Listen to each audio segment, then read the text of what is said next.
We are here today to announce a major scientific breakthrough in the search for the graves of Tulsans murdered in the 1921 Tulsa Race Massacre. And before I get to that, I want to walk us through very quickly the process that we took to get to today.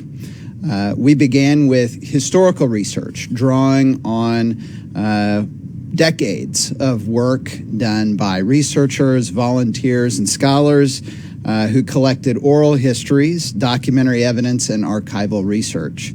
Dr. Scott Ellsworth led our team's phase of this work, and a key finding was the paid invoice from Tulsa County for 18 unnamed riot dead, that's the term that was used on the invoice, to be buried in Oak Lawn Cemetery.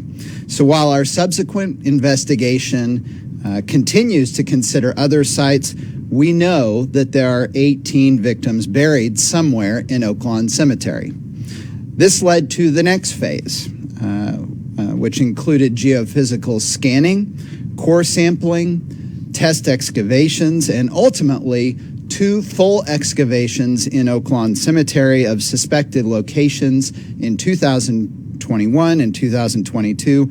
And that effort, that phase of our work, was led by the state archaeologist, Dr. Carrie Stackelbeck, and her team.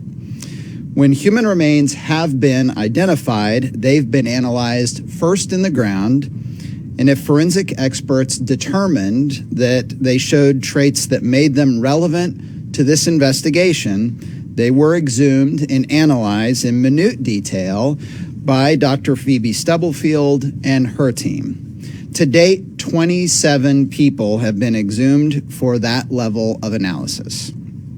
If, after that detailed assessment by Dr. Stubblefield and her team of experts, they continued to believe that those remains were relevant to this search, then the team at Intermountain Forensics was brought in to attempt DNA extraction. The remains of 22 people have been analyzed for DNA extraction so far.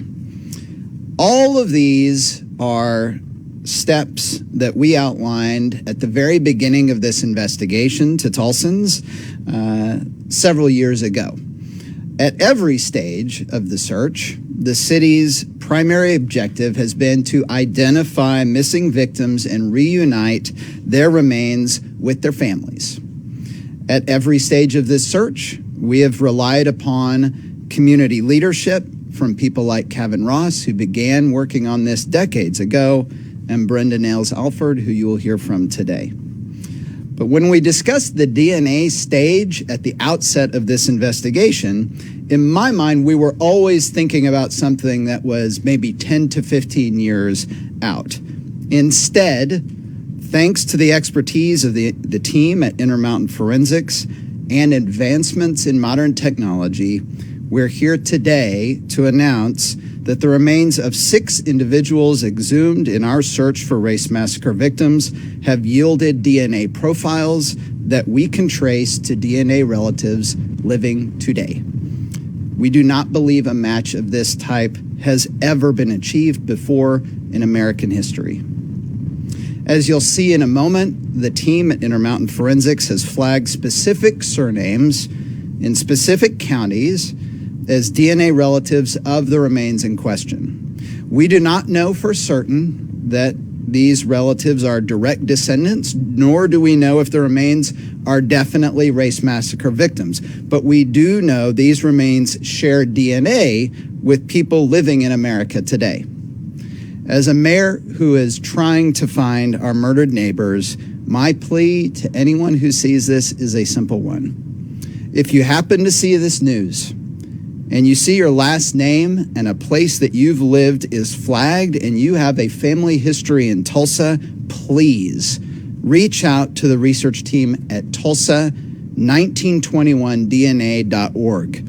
You can help our community take an important step toward the truth. This is the part of the search that our experts cannot do on their own. They need your help. For more information, you can visit tulsaworld.com.